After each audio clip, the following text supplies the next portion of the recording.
Transcription number 23, 5, 4, 3, 2, 1. Madam Deputy Chairman, when the House rose for lunch, I was discussing the response of the public to the loan program of the government and was trying to point out that it was rather a serious tendency in the sense that the response of the public had been proved to the poorer during the second plan period than during the first plan period.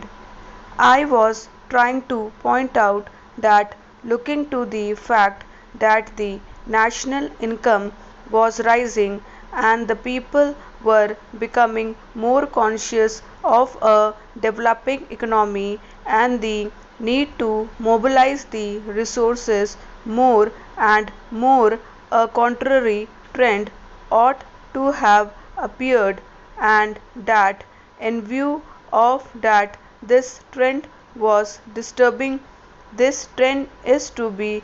contrasted with the trend of the public regarding the call from the corporate sector for the investment of their monies.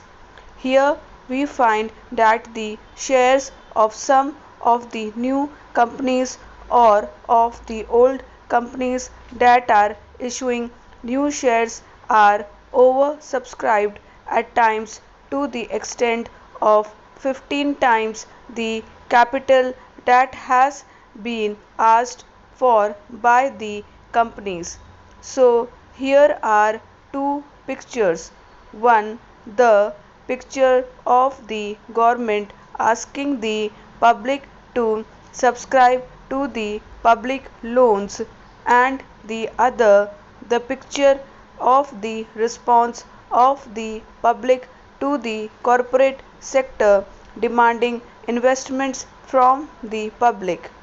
While on the one hand there is an enthusiastic response to the demand from the corporate sector, on the other there is a very poor response as far as the loan program of the government is concerned.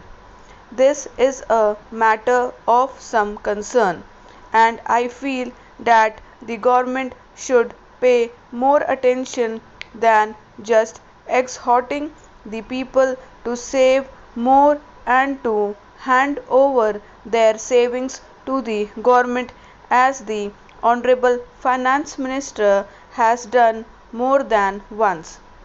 If it would have been merely a question of rediverting the money that is coming from the corporate sector to the public exchequer in the form of loans, perhaps the matter would not have been so serious. Then it would have been just a question of reallocation of the functions between the public sector and the private sector.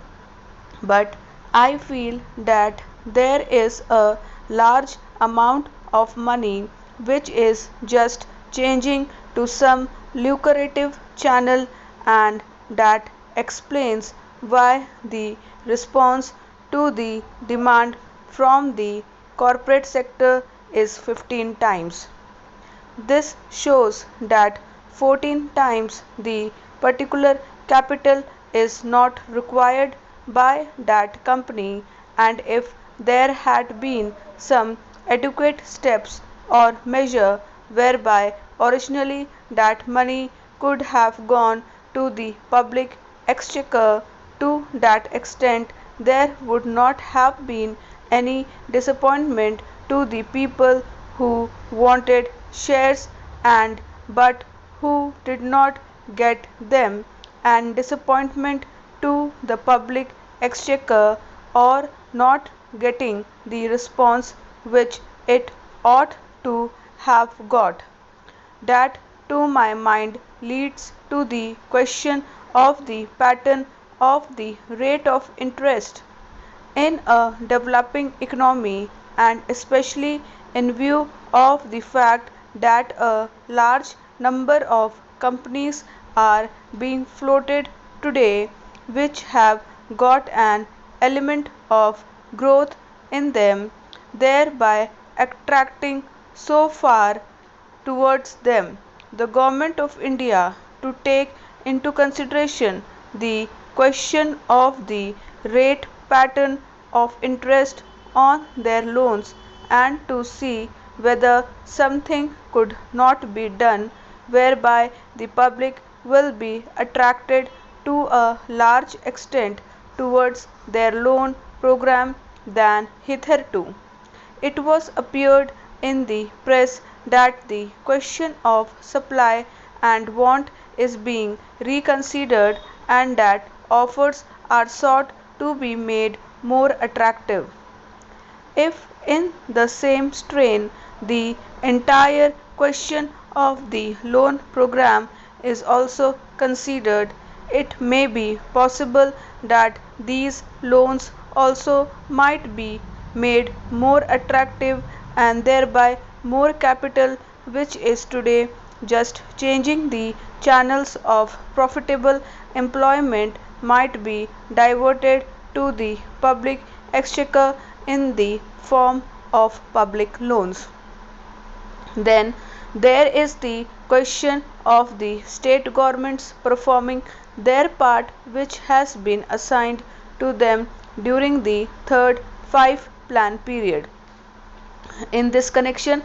I would like to draw the attention of the Honorable House to a very important recommendation which has been made by the Third Finance Commission, namely the appointment of a high power commission to go into the entire question of the allocation of financial resources between the central government and the state governments.